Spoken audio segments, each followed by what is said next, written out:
দেখো এখন বাজে প্রায় দুপুর 12টা, আর রাস্তাঘাটের অবস্থাটা একবার দেখো। এখন গরম তো পড়েইনি, কিন্তু এখন থেকেই রাস্তার এরকম অবস্থা। একটাও টোটো নেই, একটাও কোনো গাড়ি নেই, আর রাস্তাঘাট একদম ফাঁকা। শুধু জুস আর তার সাথে আখের রস আর ডাব, এইগুলো ছাড়া রাস্তায় কিন্তু আর কোনো কিছুই দেখা যাচ্ছে না। আর এখন আমি বেরিয়ে পড়েছি একটু দরকারির কাছে। যাই হোক, টোটোটা কোনো রকম পেয়ে গেছি আর টোটোর মধ্যে বসেও পড়েছি। আর এই দেখো, এই হচ্ছে আমাদের বাড়ির ডি কলেজ। তোমাদেরকে একটু দেখিয়ে দিলাম। আর ডি কলেজের কাছে কিন্তু আমাদের বাড়ি। মোটামুটি এখন চলে এসেছি। প্রচণ্ড পরিমাণে রোদ্দুর, আর পাচ্ছি না, দেখতেই পাচ্ছ আমার অবস্থাটা। তো যাই হোক, বাড়ি এসে একটু রান্নাবান্না কিছু করতে হবে।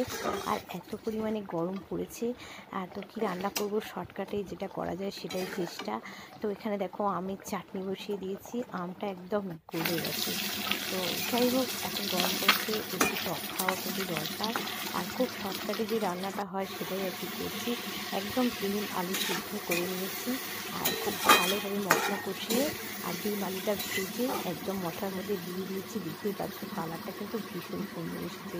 তো যাই হোক, যেখানেই যাই না কেন, পেট কিন্তু কোনো রকম কথা শুনবে না। আর একদম বলতে পারো 10 মিনিটের মধ্যেই আমি এই লাঞ্চ মেনুটা রেডি করে নিয়েছি। তাই ভাবলাম চলো, এই গরমে আর পারা যাচ্ছে না, আর রান্নাবান্না করতেও মানে কিচেনে একদমই ভালো লাগছে না। তাই কোনো রকম 10 মিনিটের মধ্যে এই কয়েকটা রান্না করেছি। তবে হ্যাঁ, ভাতটা কিন্তু আমার আগেই করা ছিল। অল্প একটু মাছের ঝাল বানিয়েছি, তার সাথে ডিমের ঝোল আর আমের চাটনি। তো এই দিয়ে আজকে দুপুরের লাঞ্চ মেনুটা কিন্তু সেরে নেব। আর যেহেতু প্রচণ্ড পরিমাণে গরম পড়েছে, তো সকাল সকাল যদি একটু কিচেনে ঢুকে রান্নাবান্না করা যায়, তাহলেই কিন্তু মনের মতো রেসিপিগুলো বানিয়ে খাওয়া যায়। তা না হলে কখনোই সম্ভব নয়।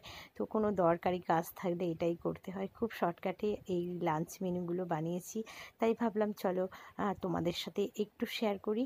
আর এই তো দেখো, আমি কিন্তু একদম প্লেটিং করেই নিয়েছি। অল্প একটু সালাডের মধ্যে কিন্তু পেঁয়াজ আছে, আর লাল লাল মাছের ঝাল, তার সাথে প্লেন সাদা ভাত, আর তার সাথে থাকলো আমের চাটনি আর ডিমের ঝোল।